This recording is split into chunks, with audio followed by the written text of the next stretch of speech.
Quinto family, and yes, thank you too for your bravery and your courage in speaking out and all the work that you've done. Yes, we got body cameras now. We're trying to ban the. Well, I guess they took out the one part about the positional asphyxia, but the work is being done, and They, AB 490 got rid of that little thing they took out. Now it's back. okay, so now it's banned. So AB 490 is back with that. All right. So yeah, so a lot of work has been done, and it has taken a long time, and we're just thankful for you guys to speak out so much and to be there with us and for us, and we'll be there for you too. And speaking of Contra Costa County and separating the sheriff from the coroner, we also saw that we want to celebrate our small victories, and if you call someone going to jail a victory, I guess, depending on where you stand on the abolitionist poll.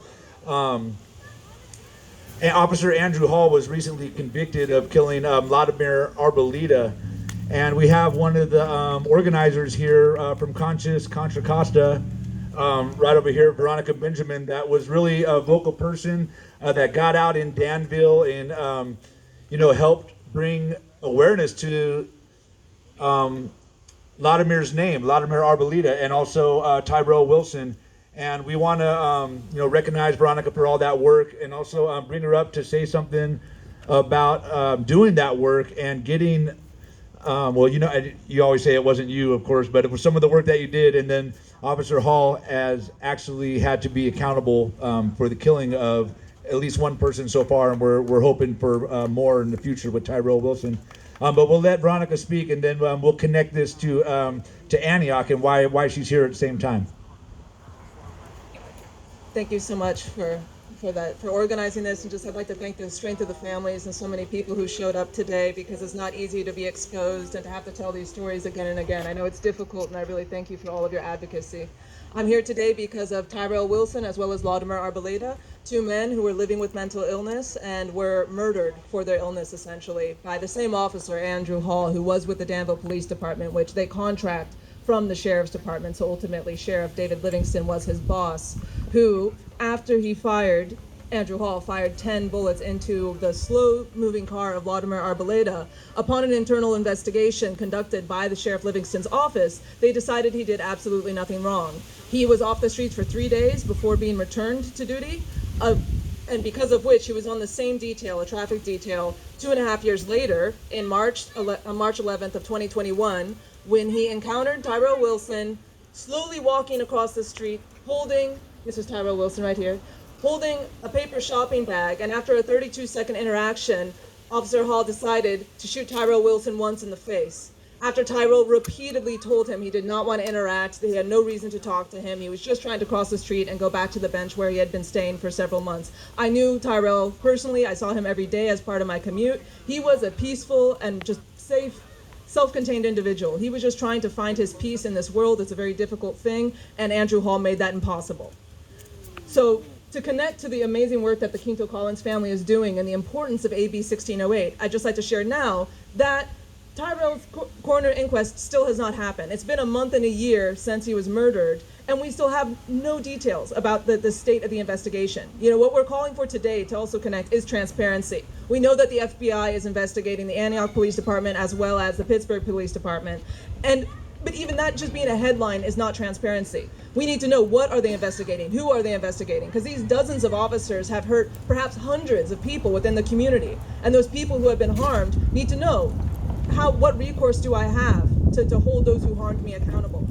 So things like releasing the names of the officers and things like separating the sheriff and the coroner, which AB 1608 will hopefully achieve, will help us have a more transparent and fair judicial system. I don't want the person who's the boss of a murderer to be in charge of an investigation, as we currently have it with the sheriff and the coroner being the same office. And if they say this is impossible, if they say logistics or administrative difficulty, we're one of only 3 states in this country that even allow those two offices to be coupled. So it's high time that we have a higher standard for ourselves as Californians and have an independent office of the coroner so that they can conduct independent and transparent investigations in the tragic cases of police shootings. And so I'm also here, one of the reasons I'm here is because we're asking because of just the multiple travesties of justice that have happened during the 12 or 13 years that Sheriff Livingston has been our sheriff. We're finally calling for him. He's got to go. We must step down. He's inept, he's cruel, he's racist, he has to step down. I have a QR code here linking to a petition. If he doesn't have the good, if he doesn't have the good sense and dignity to resign as he should, we have an opportunity to vote him out. Who knows who's coming, but at the very least, we can vote him out in June. Let's just give someone else a chance, and we also have to make sure that that other person knows that this community is watching. We want to remove the community's watching. We won't handle any more racism in law enforcement. We've suffered enough, and it's really time for for us to live as we all want to live. We all want the good life. That's all we want. All want the good life. That's give us the good life. Fund things that help people and communities flourish. That's all we're here for. That's all we got. We got to go. So let's tell him. I want everyone here with a cell phone to get this QR code and tell Sheriff Livingston he has to go. Thank you so much for coming today. Thank you, Veronica. And definitely. And you heard her mention that Sheriff Livingston wrote what we call the sad day letter. So after one of his officers was held accountable for breaking policy, the department policy, and actually a judge and a jury sentenced him to 6 years, Sheriff Livingston called it a sad day for law enforcement. And I think the one way I'd like to connect that to Antioch is directly through the former chief, Alan Contando, because as soon as KTVU posted Sheriff Livingston's sad day letter onto their website, who's the first one to jump on board and say, I agree with Sheriff Livingston? Take a guess. Former police chief Alan Contando. And Alan Contando was actually the chief that was involved. He was chief here when I was going through my case in 2009 when they hid the video here for 2.5 years and made me struggle through court, paying for a lawyer and everything for 2.5 years. And that video came and I was clear in 1 week.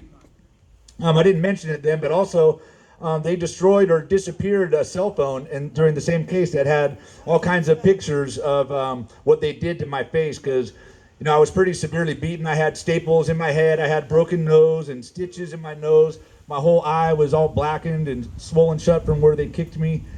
And they wouldn't take a picture of my face until after the hospital wiped all the blood off and put the stitches in my face and cleaned me up, and then they took a picture. But the cell phone pictures we had showed what had really been done, and the phone just disappeared. That one never resurfaced. So that's another reason we're here to support the investigation. And there's a couple folks that have showed up here at the Ella Baker Center. I don't know your name. Nipa is here from the Ella Baker Center, and I'll let her introduce herself. But Ella Baker Center Action, and earlier you heard Sandra and Catherine speak about what happened to their loved ones, their sons, and like I mentioned, it took the Ella Baker Center or the Action to write a letter to the district attorneys and demand action from them. So I'm going to let her step up, and she could introduce herself properly. And talk about why you think we should support the investigation out here, or what you discovered helping Catherine and Sandra.